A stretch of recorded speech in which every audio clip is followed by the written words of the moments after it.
Baik, kita mulai rekan-rekan mahasiswa karena waktu sudah lebih 12 menit gitu ya.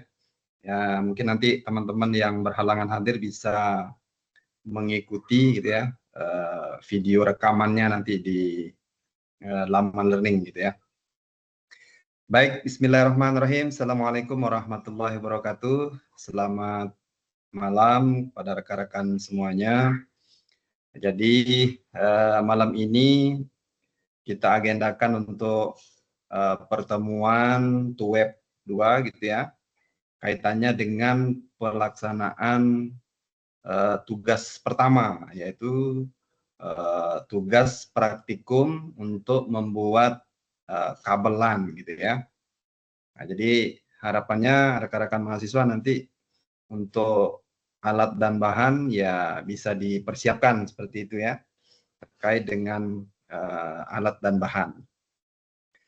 Namun untuk mengisi TUWEB ini, saya ingin memberikan beberapa pengayaan aja ya, refreshing istilahnya, refresh materi terkait dengan aktivitas belajar dari awal sampai sekarang gitu ya. Jadi saya ingin memberikan sedikit refreshing terkait dengan materi yang telah diperoleh ya dari aktivitas belajar 2 sampai aktivitas belajar 6 ini. Baik, saya share screen dulu ya. Bisa terdengar ya suara saya? Jelas, Pak. Oke, baik. Terima kasih.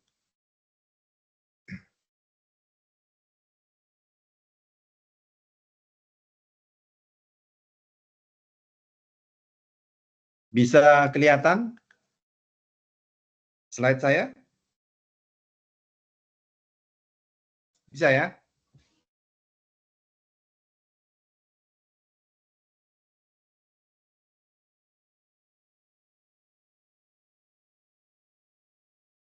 Bisa kelihatan atau gimana? Bisa, Rekan-rekan Pak. mahasiswa. Bisa ya? Bisa, Pak. Baik.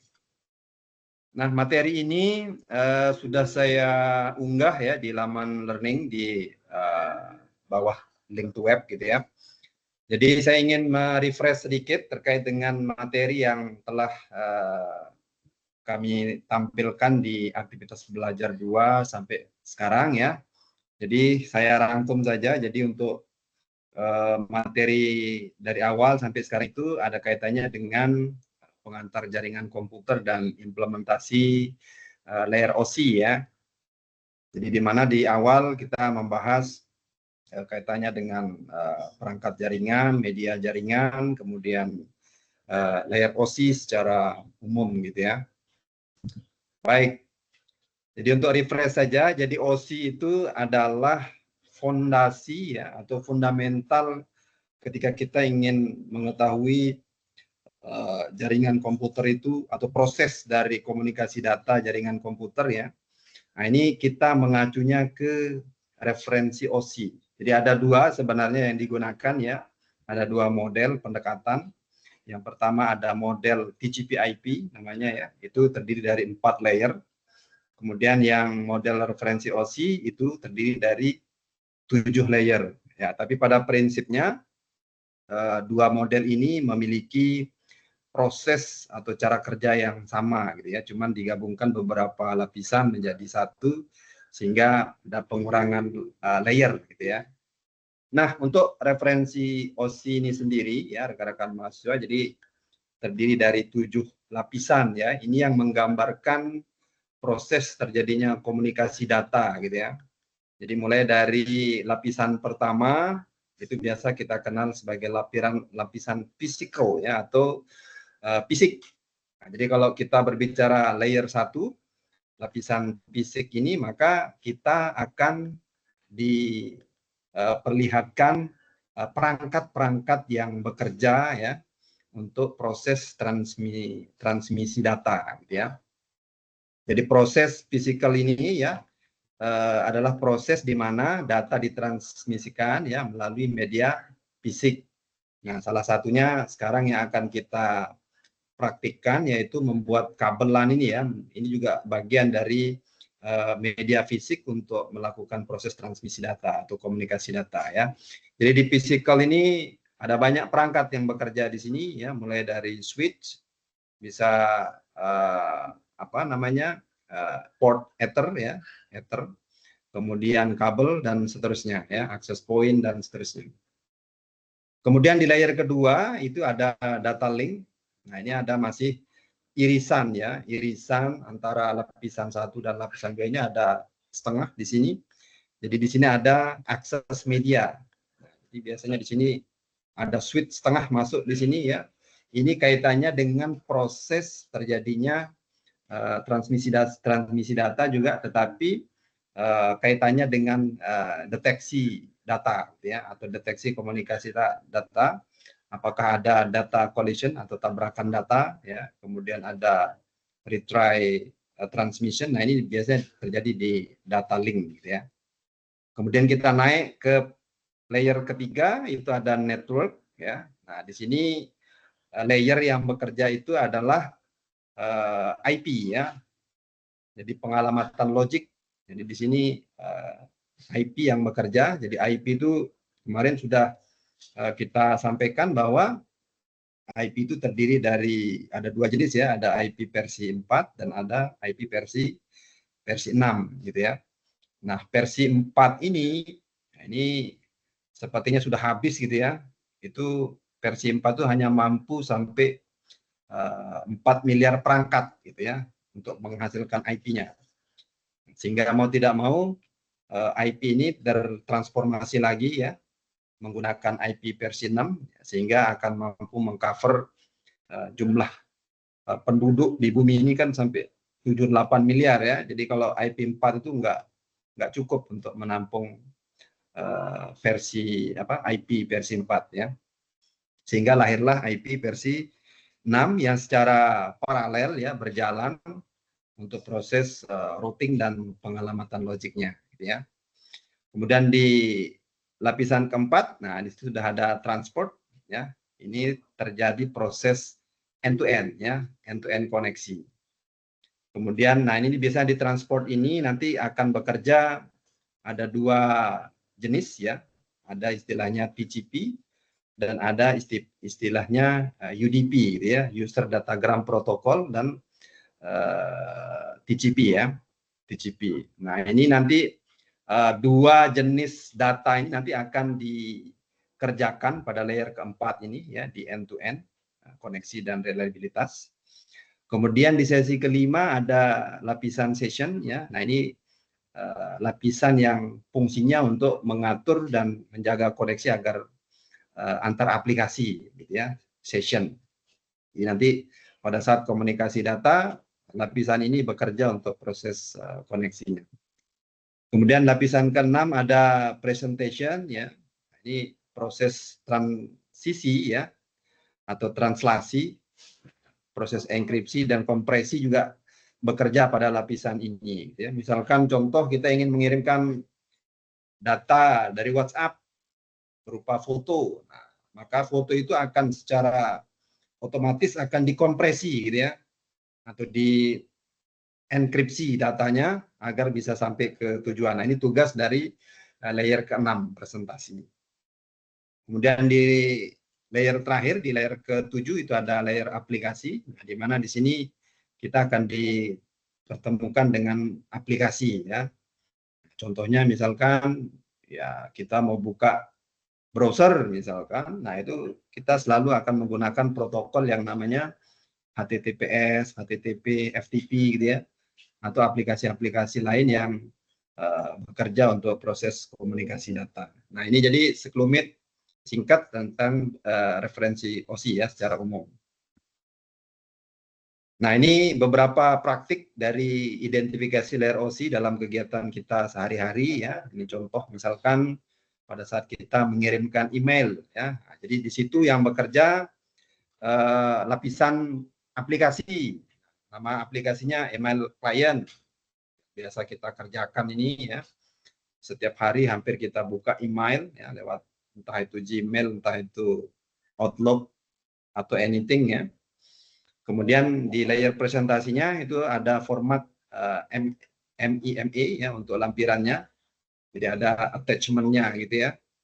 Kemudian untuk transportnya dia menggunakan TCP. Ya, jadi TCP itu, jadi kalau sedikit perbedaan antara TCP dan UDP gitu ya. Kalau TCP itu dia sifatnya connection ya. Jadi dia harus ada komunikasi dulu antar jaringannya, apakah data itu sudah siap terkirim apa tidak gitu ya.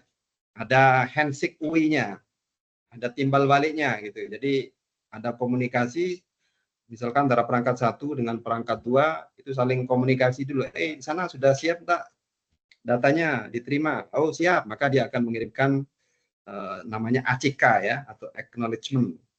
Nah itu biasanya yang digunakan adalah transport TCP ya, jenis TCP. Sedangkan yang UDP, nah itu biasanya kecepatannya itu lebih cepat UDP itu. Dia user datagram protocol itu biasanya digunakan untuk streaming kayak sekarang ini ya.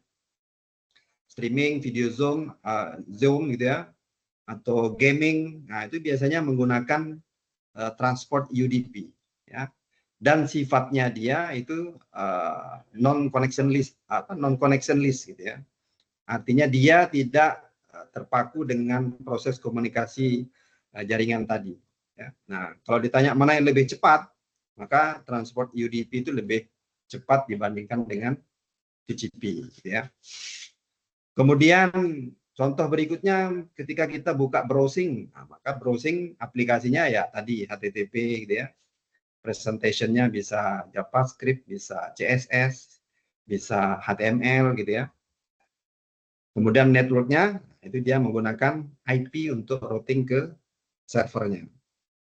Kemudian contoh berikutnya streaming video. Nah ini ya, streaming video. Nah ini yang biasa digunakan adalah transport UDP. Kenapa UDP? Karena dia sifatnya lebih ringan gitu ya. Lebih ringan tanpa harus menunggu koneksi dulu. Jadi dia dianggap lebih cepat untuk melakukan streaming atau untuk gaming gitu ya. Nah ini biasanya tipe datanya berbentuk UDP. Kemudian data linknya ya dalam bentuk frame. Kemudian fisikalnya ya bisa kabel atau bisa sinyal wireless. Nah, jadi seperti itu ya. Nah mungkin sedikit ketika di OSI ini ya, jadi di aplikasi 7 ini ya, di layer 7 itu masih dalam bentuk data ya, proses komunikasi datanya. Di layer 6 itu masih pengiriman dalam bentuk data ya. Layer session itu masih dalam bentuk data. Kemudian di layer transport, nah itu sudah dalam bentuk segmen ya. Kemudian network itu sudah dalam bentuk paket. Makanya di network itu biasa sering kita dengar ada namanya paket data. Nah, kalau udah kita berbicara paket data, maka itu yang bekerja adalah lapisan yang ketiga. Ya. Nah, setelah paket, baru turun ke data link dalam bentuk frame. Ya, jadi data, segmen, kemudian paket, kemudian data link itu dalam bentuk frame. Jadi paket itu tadi diberikan frame ya atau bingkai. Nah, di dalam physical ini di lapisan 1, maka frame tadi itu diterjemahkan atau ditranslasikan dalam bentuk bit ya, angka biner 010101 ya. Nah, itu yang karena itu yang bisa dibaca oleh fisik gitu ya. Dia hanya bisa baca 0 sama 1 gitu. Nah, sehingga frame tadi ditranslasikan ke angka biner atau bit gitu ya. Oke, kemudian perangkat jaringan dan fungsi ya. Nah, ini sering kita lihat, sering kita temukan ya di mungkin bagi yang sudah bekerja atau rekan-rekan mahasiswa yang memang sudah pro di sini ya. Jadi sering kita lihat ada penggunaan repeater ya untuk perkuatan sinyal, kemudian ada hub, ada switch, ada bridge gitu ya.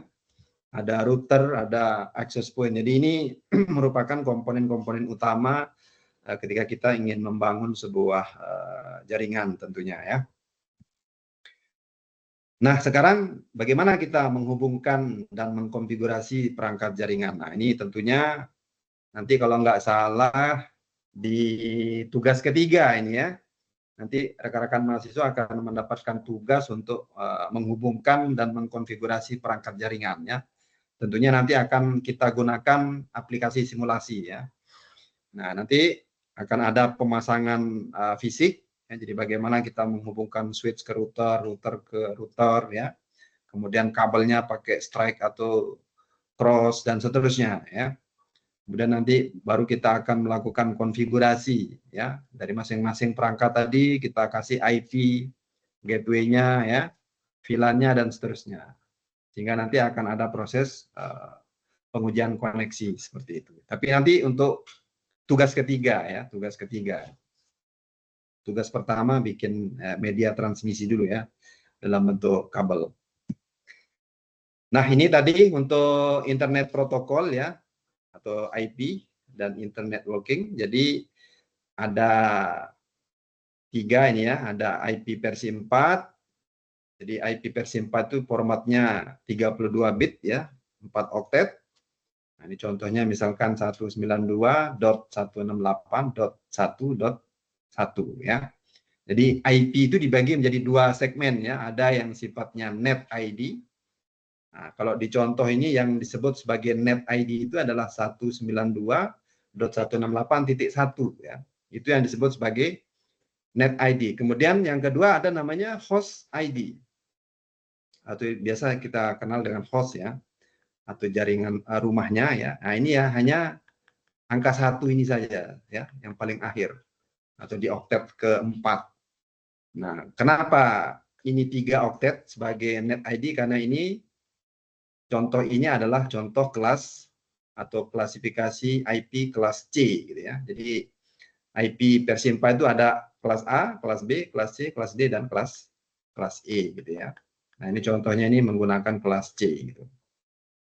Kemudian ada IP versi 6. Nah, ini formatnya 128 bit ya, terdiri dari 8 segmen.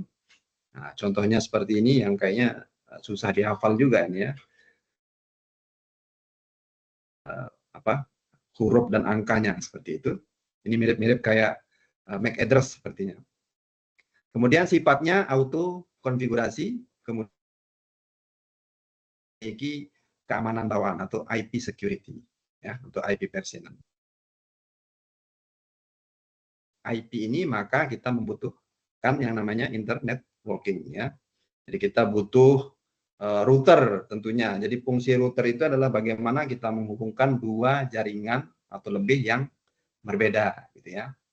Jadi router itu juga bisa sebagai gateway-nya, kemudian bisa sebagai autonomous system. Jadi autonomous system itu sifatnya jaringan yang sangat besar gitu ya, untuk menghubungkan jaringan satu ke jaringan yang lainnya gitu ya. Nah, salah satu contoh konfigurasi dari AS ini adalah nanti Border Gateway Protocol ya, atau BGP. Nah, biasanya ada 3, ada OSP namanya juga ya. Ada namanya OSP. Baik, kemudian untuk pengalamatan IP dan subnetting, nah ini kita refresh sedikit. Jadi IP itu ada yang sifatnya statis dan ada IP yang dinamis gitu ya. Nah, kalau kita ingin IP statis, maka kita akan melakukan konfigurasi alamat IP pada perangkat sesuai dengan perhitungan subnettingnya. Ya. Kemudian perhitungan subnet, nah ini biasanya ada rumus yang kita gunakan ya untuk perhitungan subnet. Di sini tidak saya tampilkan rumusnya. Kemudian cara menentukan subnet juga ini ada rumus tersendiri ya yang digunakan. Kemudian barulah kita melakukan tes konektivitas ya. Nah, ini nanti biasanya di tugas ketiga baru kita lihat untuk proses pengalamatan ini ya. Kemudian kaitannya dengan protokol routing ya. Nah, ini. Jadi ini kalau kita lihat tadi, nah ini ada kaitannya dengan autonomous system tadi ya, yang saya sampaikan tadi bahwa autonomous system atau AS itu adalah sebuah network yang sangat besar gitu ya. Nah, biasanya kalau kita ingin melakukan routing ya, ada namanya routing tabel gitu ya. Nah, kalau kita menggunakan routing statis, nah itu biasanya kita melakukan konfigurasi secara manual ya. Nah, tapi biasanya kalau sudah besar ya Itu harus auto.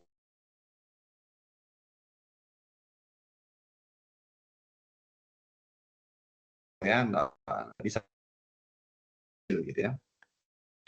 Nah, kemudian ada namanya konfigurasi router ya, namanya RIP ya, atau Routing Information Protocol. Nah, ini biasanya dilakukan protokol distant vector istilahnya ya.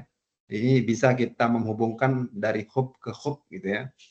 Nah, jadi nanti ada beberapa router yang bisa disambungkan menggunakan konfigurasi RIP gitu ya. Nah, ini nanti di tugas 3 ada ini ya.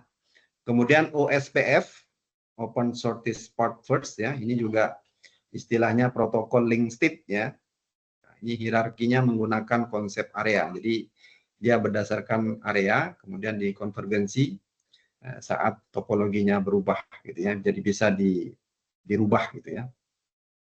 Kemudian yang terakhir, yang ketiga ada namanya BGP atau Border Gateway Protocol. Nah, ini biasanya protokol path vector eksternal ya, digunakan untuk AS juga ya, autonomous system. Kemudian pertimbangannya untuk kebijakan routing. Jadi pada prinsipnya 3 jenis protokol ini, konfigurasi protokol router ini ya, bisa digunakan ya sesuai dengan kebutuhan jaringan yang sedang kita gunakan. Nah, ini TCP versus UDP ya. Nah, jadi kalau kita lihat perbedaannya antara TCP dan UDP ya, jadi dari sisi fitur ya, dari sisi koneksi tadi sudah saya singgung, kalau TCP istilahnya connection oriented ya, sedangkan UDP itu connectionless. Jadi TCP itu connection oriented, jadi dia orientasinya ketika sedang berkoneksi gitu ya, jadi ada komunikasi antar perangkat satu dengan perangkat tujuan gitu ya. Sedangkan UDP itu nggak perlu ada koneksi ya, jadi kirim aja langsung ya, kirim aja langsung. Tapi apa namanya, jeleknya gitu ya, jeleknya ya data itu tidak terjamin sampai gitu. Ya, data tidak terjamin sampai. Dalam artian bisa saja kan tujuannya sedang offline, kemudian proses UDP berjalan. Nah, nanti apakah dia kalau sudah on apa tidak, paketnya nyampe apa tidak, nah ini tidak dijamin oleh UDP. Tapi kalau dari sisi gaming ya, kecepatan ya ini UDP juaranya gitu ya, yang sering dipakai. Kemudian keandalan, nah mana yang lebih handal antara TCP dengan UDP, maka yang handal itu yang TCP ya, karena ada proses ACK ya, atau acknowledgement. Ini dalam artian ada semacam komunikasi terlebih dahulu sebelum paket dikirim gitu ya. Artinya kita tanya, udah siap menerima kiriman belum? Nah, kalau belum berarti sampaikan belum, kalau sudah maka dia akan mengirimkan kode ACK ya, atau engagement. Sedangkan UDP tidak ya, nggak ada ACK, dia kirim aja langsung di gas seperti itu ya. Kemudian urutan paket, kalau TCP berurutan, sedangkan UDP tidak dijamin ya, atau tidak berurutan ya, mana yang nyampe duluan itu nggak dijamin. Kemudian kecepatan, TCP lebih lambat daripada UDP. Kemudian contoh aplikasi untuk TCP itu HTTP ya, FTP, SMTP. Nah, ini yang tadi ya, yang kalau kita menggunakan browser, maka tentunya kita akan menggunakan protokol HTTP ya, yang biasa umum digunakan. Kemudian kalau di UDP, contoh aplikasinya adalah VoIP ya, DNS, streaming. Nah, ini yang banyak digunakan. Oke, kemudian studi kasus. Nah, studi kasus dan kesimpulan. Nah, jadi ini kesimpulan. Jadi ini ceritanya ada studi kasus ya antara klien dan komputer ya, komputer klien atau permintaan HTTP klien gitu ya. Jadi browser melakukan inisiasi permintaan halaman web melalui protokol HTTP gitu ya, atau application layer. Kemudian di segmentasi data di transport layer ya, menggunakan TCP port 80. Kemudian baru dilakukan routing melalui paket IP gitu ya. Kemudian nanti di paket switching terjadi ya berdasarkan alamat IP tujuan. baru nanti akan direspon oleh server web atau web server. Nah, ini contoh studi kasus kecil ya untuk proses end to end dari jaringan ya. Oke, kemudian ini tugasnya ya, tugas pertamanya. Ini bisa kelihatan nggak? Tapi nanti di learningnya sudah saya share gitu ya materinya ini. Jadi langkah-langkah untuk pengerjaan tugas 1 ya. Jadi sekali lagi rekan-rekan mahasiswa, pastikan ada 4 rangkaian yang harus Anda lakukan gitu ya. Yang pertama, tugasnya itu berpraktik dalam bentuk video ya, sekali lagi dalam bentuk video. Jadi Anda rekam diri Anda sendiri ketika sedang melakukan proses pengerjaan kabel ya. Jangan sampai dari tahun ke tahun banyak juga yang hanya mengirimkan langkah-langkah secara teks gitu ya, nggak pakai video gitu. Nah, itu sama sekali nggak ada nilainya kalau pakai teks biasa ya. Tetapi harus real time menggunakan video ya. Nanti videonya terserah mau diupload di YouTube, mau diupload di Google Drive Anda, silakan nanti tinggal kirim linknya saja gitu ya. Jadi tidak menerima dalam bentuk teks ya, Word maupun PDF. Itu satu. Kemudian yang kedua, ketika melakukan proses pembuatan video, langkah pertama itu adalah Anda harus memperkenalkan diri dulu ya. Mulai dari nama, name, dari mana, kemudian perkenalkan kegiatan yang akan dilakukan itu apa gitu ya. Mulai dari perkenalan alat, perkenalan bahan ya, langkah-langkah yang akan dikerjakan dan seterusnya gitu ya. Sambil menjelaskan gitu ya, sambil menjelaskan dan menunjukkan alat yang digunakan ya. Kemudian yang ketiga, setelah pengenalan alat, kemudian nanti silakan dijelaskan ya. Dijelaskan prosesnya dari awal sampai akhir dalam pembuatan kabel tersebut.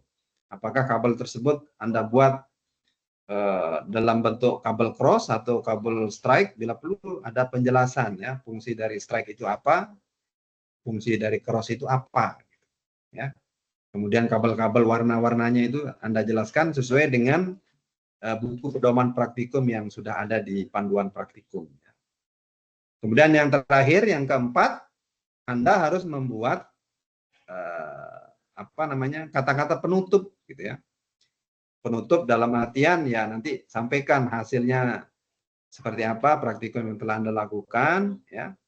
Kemudian keluhannya apa, kendalanya apa, kesulitannya apa, itu nanti disampaikan di penutupnya gitu ya. Jangan sampai tidak ditutup, karena ada juga setelah jadi kabelnya nggak ada komunikasi, langsung cep mati gitu ya. Jadi itu nilainya kurang biasanya gitu ya.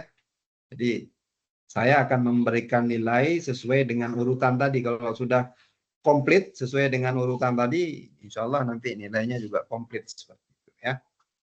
Nah, jadi rekan-rekan mahasiswa, ini ada beberapa langkah yang silahkan rekan-rekan mahasiswa cari sendiri ya alat dan bahannya. Kalau nggak punya bisa minjem, kalau nggak minjem bisa beli gitu ya, nggak mahal. Kalau beli kabel, beli tang kerimping itu kan nggak sampai 100.000, insya Allah nggak sampai. Beli yang biasa-biasa aja atau disewa gitu ya. Jadi persiapan alat bahannya itu bisa kabel ya, kemudian konektor RJ45, kemudian tang kerimping ya, kemudian bisa cutter dan sesuai apa yang dibutuhkan gitu ya.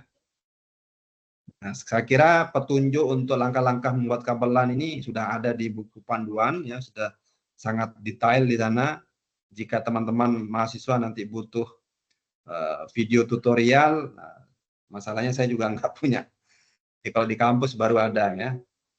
Nah, itu bisa nanti silakan, referensinya bebas ya. Anda mau lihat di YouTube, Anda mau lihat di AI dan seterusnya silahkan ya. Selama itu membantu proses pengerjaan tugas 1 tersebut. Ya. Jadi silakan nanti detail di 1 ya. Baik, saya kira itu yang bisa saya sampaikan ya, untuk sebagai refreshing aja ini ya. sebagai refreshing materi bagi teman-teman. Mudah-mudahan ada gambaran yang bisa diperoleh ya untuk proses pengerjaan tugas 1 ini.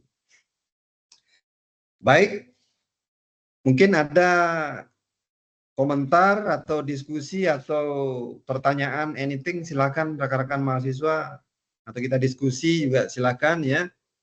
Ya, kita sama-sama belajar ya. Apa yang bisa kita perbuat, mari kita perbuat gitu ya untuk hasil yang lebih optimal gitu. Saya persilakan. Pak, izin bertanya, itu kabelnya strike atau cross atau dua-duanya kita buat untuk tugas itu, Pak? Mohon maaf, bisa diulangi? Agak Kan suaranya tugasnya disuruh membuat kabel LAN itu, Pak. ya, Untuk ya. kabelnya yang strike atau yang cross atau keduanya kita buat, Pak? Cukup salah satu aja, Mas. Jadi Oh, kalau yang cross gitu ya, kalau cross itu kan biasanya untuk menghubungkan perangkat yang sama biasanya. Sedangkan yang strike itu untuk menghubungkan perangkat yang berbeda. Misalkan antara switch dengan komputer, maka kita harus menggunakan kabel strike. Bisa salah satu, yang mana-mana saja. Yang penting nanti ketika dicoba di LAN testernya sudah berfungsi, sudah gitu. oke, Seperti itu, Pak. Mas. Terima kasih banyak informasinya, Pak. Baik. Mungkin ada teman-teman yang lain bisa berbagi, mungkin ada cerita atau anything, silakan. Ya, bagi yang sudah ngupload video masih ada waktu ya untuk melakukan perbaikan ya, revisi. Jadi saya berikan kesempatan untuk melakukan perbaikan gitu ya. Nanti silakan aja dikirim kembali ya, dihapus kemudian ditimpa aja gitu. Seperti itu, Mas. Tadi siapa itu? Mas siapa yang sudah kirim tadi?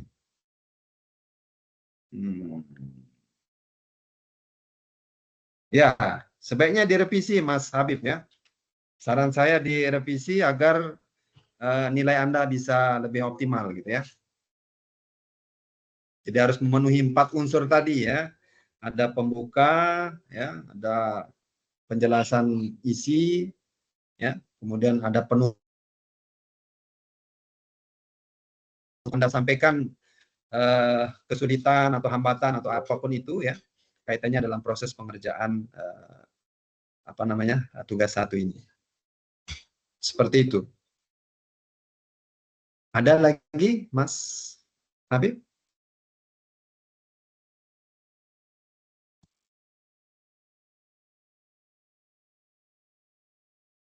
Mas Ian Ferdiansah, mungkin ada? Atau Mas Antonius Dwi? Silakan. Dari saya cukup, Pak. Cukup, baik.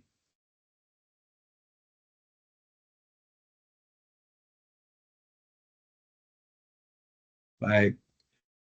Oke, saya kira cukup kalau begitu ya. Jadi silakan rekan-rekan bisa mengerjakan ya tugas 1-nya dengan harapan nanti nilai untuk tugas 1 bisa optimal ya. Karena penilaiannya kan tugas 1, tugas 2, tugas 3 gitu ya. Nanti itu 50%, kemudian nanti dari UAS-nya 50%, seperti itu. Ini harapan saya ya Anda dapat nilai bagus semua gitu ya. Nah, tapi untuk dapat bagus nilai tadi ya tolong videonya itu dibuat sebaik mungkin dengan memenuhi 4 unsur tadi gitu ya.